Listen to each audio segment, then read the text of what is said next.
Teenage Mutant Ninja Turtles 3 sucks shit. Not even regular shit. Putrid, barfed out, roadkill, diarrhea shit. Now you might be saying, well, that's your opinion. Well, yeah, it is. It's my opinion that it's a motherfucking fact that this pile of dog shit called Ninja Turtles 3 is the most god-awful disgrace in human existence. Now, I know you've seen a lot of bad movies. But no, let me tell you, this movie is bad. Like, how bad? Like, is it the worst of the Turtles trilogy? Oh, undeniably, but that's not the point. My point is that this is the worst fucking movie I've ever seen in my life. Now, I can tell you from the perspective of a 12-year-old and a 26-year-old that it needs to rot in hell, in Satan's asshole. Now, what I mean by that is I was 12 the first time I saw the movie in the theaters in 1993, and I was such a big Turtle fan, I just accepted it. I just held the truth inside, and, you know, it's just been tearing away at me all these years. And now, looking back at it, I just gotta come clean and honest, man.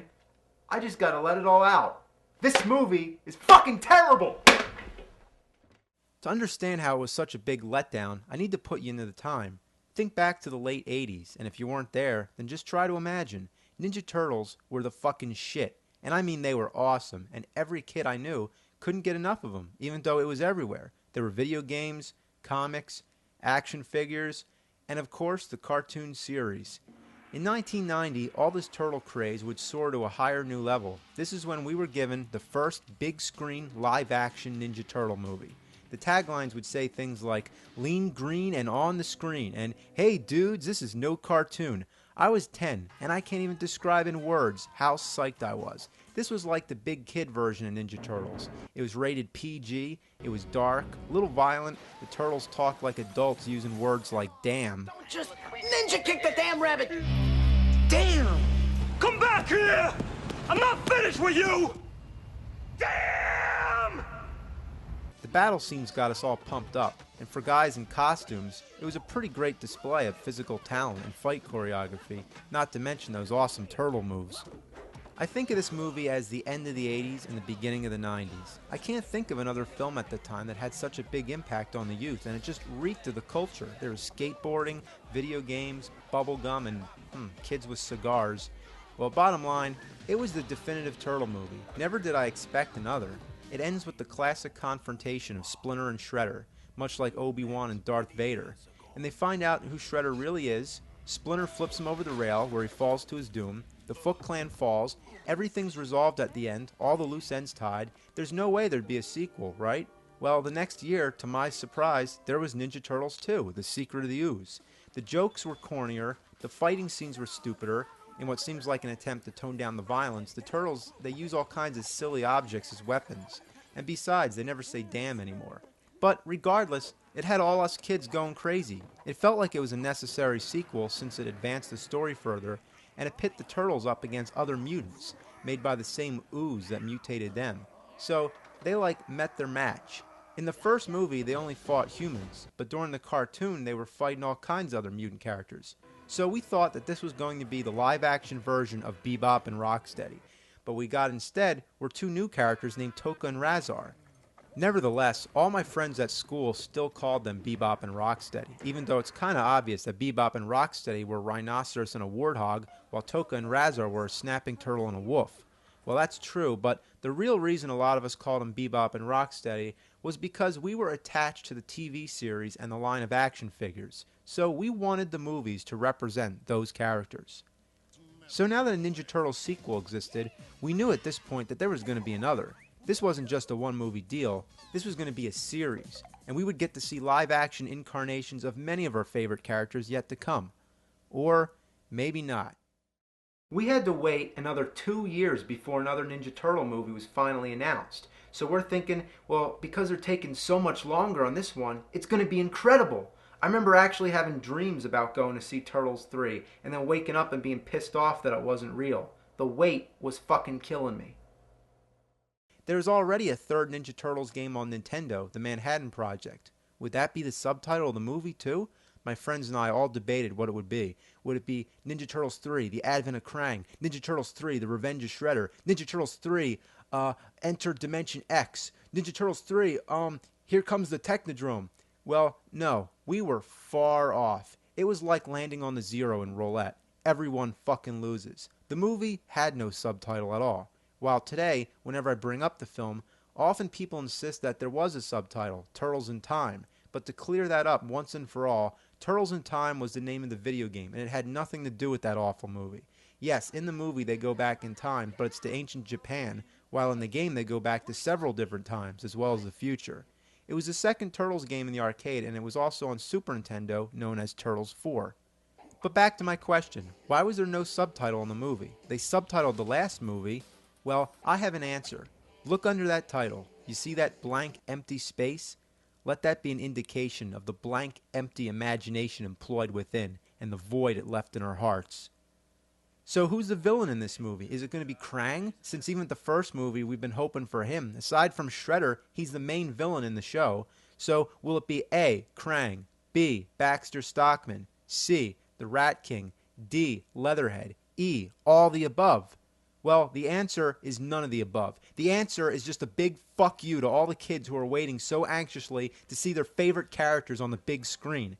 Then you think, well, Shredder's got to be in it, right? Nope, not even him. Well, there's even more reason to bring him back, because at the end of Turtles 2, Shredder uses the last vial of ooze to turn himself into Super Shredder. Now, Super Shredder was awesome, because he was like a monster, but you only see a little bit of him since he's under the dock, all shrouded in darkness. There's no way the Turtles can even fight him. Remember back to the first movie? They couldn't even beat regular Shredder. Splinter had to take him out. And at this time, in an anticlimactic end, Shredder does himself in by ripping apart the dock. Now, think about this. Would he really die by having a dock collapse on him? In the first movie, he falls into a garbage truck. Casey Jones activates the compactor and crushes the fuck out of him. Now, he comes back in the second movie alive and well. Now, if he can survive that, why can't he survive some falling beams of wood? And besides, this time he's Super Shredder. Wouldn't you have liked to see Super Shredder come back in Turtles 3? Well, that's what I was hoping for, but too bad. Make way for this samurai and this guy on a horse. Yeah, these are our villains of Turtles 3. Norinaga and Walker. I've never heard of them before. Now, you have this huge stockpile of memorable villains from the comics, the TV series, the video games, the action figures, all that, and they just go ahead and bring in two uninspired, stereotyped, mediocre villains. I mean, come on! This is the best they could come up with? Are you shitting me up the ass? And you might say, well, Shredder can't be in it because it takes place in ancient Japan. Well, you know what? That's my fucking point. The movie shouldn't have taken place in ancient Japan. Like, wow, that's original, isn't it? That's never been done a million times already. So now hopefully you can relate to how disappointing this was. But to really understand how inhumanely atrocious this shitload of fuck is, then we need to go over this movie and cover the basics. As usual, the best place to start is the beginning. The first two movies open in New York City, which worked really well. It puts you into the right atmosphere, you get a sense of the environment, the crime that's going on, and it just builds up to the Turtles' first appearance. Seeing the movies as a kid, it was like, they're coming, any minute. But the third movie begins in ancient Japan, and you know that at this point, it doesn't have anything to do with the Turtles yet. You're just watching some pointless scene with samurais on a horse. Do you feel like you're watching a Ninja Turtles movie? No, you don't. You feel like you're watching some cliché samurai movie. I mean, come on. Could this be any more stock? Maybe if they made it take place in the Old West instead and they began with a train robbery. That's the only way it could be more shallow. Then what happens? It uses a subway train as a transition, like we've never seen that, and it cuts to the sewers. And of course, now the Turtles abruptly show up, but take a look back to how the last two movies reveal them. In the first Turtle movie, we don't see them right away. First, we see a weapon smash out the streetlight, which we can identify as Raphael's sai. Then we see nothing but darkness, but we can hear the Turtles beating up the bad guys. Next, we see a little glimpse from the sewer hole. Then we see their shadows. And we know at this moment that right when they come around that corner, we are about to see for the first time the live-action Teenage Mutant Ninja Turtles on the big screen. But no, wait, in mid-jump, the title screen comes up, and then the suspense is delayed even further. Come on. Come on. Yeah, look at that. It's awesome. Totally radical. Now that's how you do it. Now let's take a look at the second movie now. It's a little more abrupt, but it works in a different sort of way. This one doesn't rely on suspense, or at least not in the same way. You can say that you're already in suspense as soon as the movie begins. I know I was. I mean, you're thinking, come on, where's the turtles? Who's this guy fighting the bad guys? We don't want him, we want the turtles. And then when those thugs all gang up on him, we know he's in deep shit. And what better time than now? There they are, in the background, out of focus. And then they jump into the air and freeze frame. At this moment, the theater just erupts into a high-pitched wail, kids screaming and applauding, just, going crazy. It was one of the most exciting moments I ever had in a cinema. Now just look at that. How's that for a title screen? Not only are all 4 turtles in the frame, every one of them's up in the air. Now, how's the third movie begin? Well, the turtles just come in dancing to ZZ Top. No build-up, no scenario, no creativity, no fucking thought whatsoever. Now, just look at the turtles. They look like shit. Even the voice acting's horrible. The animatronics suck too. They talk like sock puppets. Watch Leonardo's mouth. Hey, what's that, April? Hey, what's that, April? Now look at Raph. But, things might get a little nuts. I might forget. Is this movie made for little kids? Well, I guess it is, so the joke's on me. The worst of all is Splinter. He looks like fucking roadkill. And I guess they never finished him because you only see his upper body. He's like a puppet that should be used on Sesame Street. Even worse is his voice. Have patience, my son. What an assload of fuck. Well, everything sucks. Now, the plot of the movie is, I don't know, I think April buys some lantern from an antique shop and that makes him go back in time. The imagination's just overwhelming. So, the turtles are in ancient Japan, Michelangelo gets captured, and then they have to rescue him and get back to their present time. There's not as many fighting scenes either. Just to prove my case, let's look back at the other movies and count all the battles, but only the ones with the turtles. In Turtles 1, there's Raph versus Casey, that's 1. Raph rescuing April from the Foot Clan, that's 2. Raph on the rooftops and the rest of the turtles joining in, that's 3. And the final battle, all the turtles against the Foot Clan and then Shredder. Well, we can count that as one final battle. So that's 4 battles and 2 of which involve all the turtles. So let's go to Turtles 2. We have the first battle in the shopping center, that's 1. Then the fight at the lab, that's 2. Raph in the junkyard, 3. Then rescuing Raph in the junkyard and facing Toka and Razar, 4. Then the final club scene, so that's 5 battles and 4 of which have all the turtles. In Turtles 3, there's the fight in the dungeon with no Michelangelo, anyway that's 1. Then there's the fight at the river, again no Michelangelo, so that's 2. Then there's the final fight with all the turtles, so only 3 battles in the whole movie and only 1 in which Michelangelo's involved. And that pissed me off because he was my favorite turtle. Some of the concepts are just ridiculous. Like when April's thrown in the dungeon, she looks over at this guy next to her and she says, Casey? Okay, so you're saying that Casey Jones had an ancestor in Japan? Well, even if I'm going to accept that, why does she call him Casey? Like he's going to respond? And then, just to push this scene over the edge of mockery, they have this rat creep in. And April says, Yeah, you look familiar too. What? You don't mean... Oh my god, they do.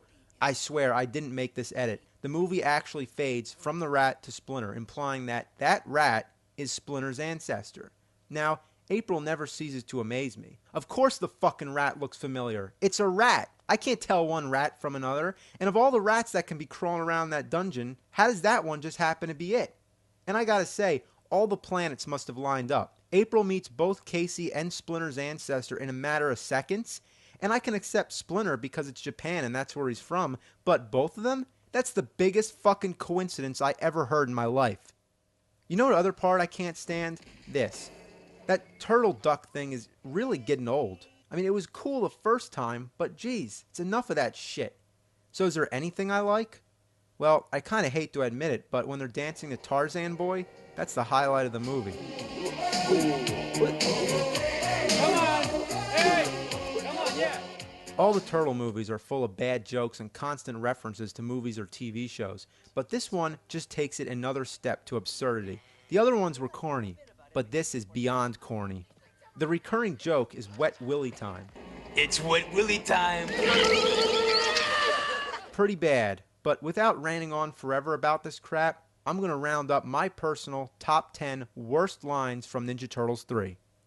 Number 10. I think I swallowed a frog. I hope it wasn't an ancestor. He swallowed a frog and he hopes it's not an ancestor. Guess that's why they're turtles. Number 9. Here they are. Three Stooges. Yeah, Larry, Curly. And Moe. So, just in case we don't know the names of the Three Stooges, be sure to say them all. Number 8. Wow, a Legorama. Shwing. No comment there. Number 7. It's Star Trek time, guys. It's Star Trek time. Number 6. What if we make like a cosmic U-turn and end up back in Godzilla land? Funny, get it? Japan, Godzilla land. Number 5. Oh, it's hammer time. Oh, God. Number 4. Did you hear what he called me, Leo? Yeah, an ugly lump of dung. What? That was an insult, Leo. Not necessarily, Raph. Did you know that in some countries dung is used as a fuel source? Oh, so that makes it a whole lot better. He called Raph a fuel source. I'm sure that's what he meant too, right? Number 3. We're turtles, friend. The Teenage Mutant Ninja variety. Sleazeball. Yeah. Okay, the line was bad enough, but look at how the turtles react to it. Like, yeah, he really told him off. Alright, number 2, and I'm warning you, it's about to get really bad now. Listen to this one. Hey, you were expecting maybe the Addams Family? I remember seeing that line in the commercial, and I couldn't even believe he said it. It's not really even a joke that makes any kind of satirical sense. Was I expecting the Addams Family? No, I wasn't actually. The Addams Family was probably the last fucking thing that ever come to my mind when I think of Ninja Turtles. What I especially love about this line is the way Donatello nods his head as he says it. And look at how Raph nudges Mike as if saying, yeah, that was a good one. It's like the actors were actually making fun of it because it was so ridiculous. So, are you ready for number 1? Because I don't think I am. Nothing can prepare you for this. Are you sure? You ready? Alright. Behold, the number 1 worst, most god-awful movie quote of all time. Help, I'm a turtle and I can't get up. Ugh. I still can't believe it. Did he really say that? Help, I'm a turtle and I can't get up. Ugh. I'm sorry for playing that again. That's really terrible. Not only is this the worst line of the movie, it's probably the worst line ever spoken in a motion picture. And believe it or not, this line was in the commercials too. And even worse, I distinctly remember in the theater, everyone laughed. I mean, come on. It's not funny. Help, I'm a turtle and I can't get up. Oh, God. All right, I'm back. So what's the best way to end a shitty movie? With a shitty ending. An ending that sucks so hard it scarred me for life. This guy Walker's running away from the turtles, but oops, he forgot his bird. Yeah, that's right, I forgot to mention that part. Not only does this character belong in a totally different genre, but he has this bird in a cage that he always carries around. I'm serious, this movie's totally whacked. So, what happens to him? He gets fired at, and then he falls off the roof and into the water. Now, I gotta pause this because I gotta ask, how many times have you seen this shot in a movie? Way too fucking much. It was one of the biggest cliches of the time. What happened at the end of Batman? The Joker falls, same shot. What happens at the end of Dick Tracy? Big Boy falls, same thing. But Turtles 3 takes this cliche to a new level. I mean a whole new level. Watch what happens when Walker hits the water. Did you see that? Here it goes again. There's no splash. Instead, he disappears. But he doesn't disappear. He, like, implodes into himself. I'm really stunned. Like, why'd they do this? They couldn't do a special effect for a splash? But what they could do is make him implode. Now, if you couldn't make a splash, why couldn't you just cut away and then just leave the sound of the splash? That would have actually been more effective. I can re-edit it right now. Watch.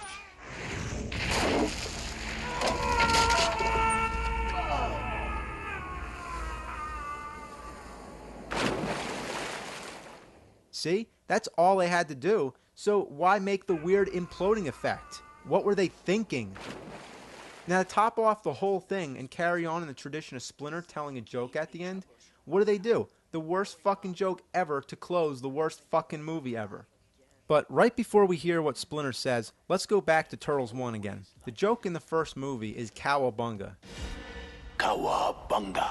Alright, acceptable. I made a funny. Now let's go to Turtles 2. Go Ninja, go!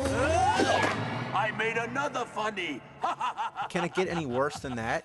Yes, it can. Behold, Splinter's last joke in the Turtles trilogy. Yo, dude. Huh? Yo, dude. Just like Elvis in Blue Hawaii. What a way to end the series. Would there be a follow-up? Would there be a Turtles 4? Fuck no, not after that. It's amazing how it went downhill. The first movie, watching it today, it's still a satisfying experience. It's a good movie. I mean, it's no masterpiece, but it's entertaining, and it leaves you with a happy feeling after watching it. The second one's funny. I mean, it's so bad it's great. But Turtles 3 is just so bad it's bad.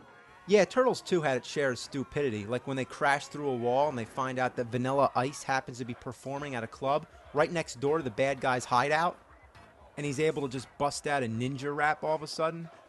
It's retarded, yes, but it's hysterical. It's a guilty pleasure. Now, Turtles 3, it just makes me feel embarrassed. Like, watching it actually makes me cringe. I feel like I have to turn the volume down and face the TV toward the wall and watch in a dark corner somewhere where nobody will ever know. It just leaves you with a bad, bad feeling. Like this movie should not exist. Cowabunga. Cow a fucking piece of dog shit. I'd rather watch crap oozing out of a buffalo's asshole. I'd rather fucking puke diarrhea up my dick. It fucking sucks so much fucking suck it fucks. It fucking sucks so much cocksucker motherfucker bullfuck that, well, something must be done.